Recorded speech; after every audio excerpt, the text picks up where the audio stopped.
இலங்கைக்கு வடகிழக்கே வங்காள விரிகுடாவில் தாளமுக்க பிரதேசமானது தொடர்ந்தும் நிலை கொண்டுள்ளது. இதன் தாக்கத்தின் காரணமாக நாடு முழுவதிலும் முகில் சரிந்த மழையுடன் கூடிய வானிலை தொடரக்கூடும் என எதிர்பார்க்கப்படுகின்றது. விசேடமாக நாட்டின் வடக்கு அரைப்பகுதியில் மழை அல்லது இடியுடன் கூடிய மழை பெய்யக்கூடும். சில இடங்களில் சுமார் 150 மில்லி மீட்டரிலும் கூடிய மிகவும் பலத்த மழை பெய்யக்கூடும்.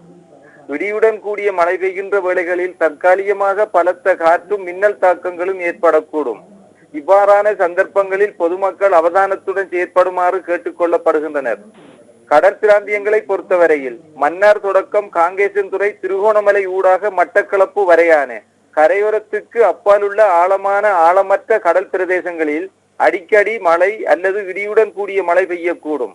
காற்று மணித்தியாலத்துக்கு 40 முதல் 50 கிலோமீட்டர் வேகத்தில் வடகிழக்கு திசையிலிருந்து வீசும்.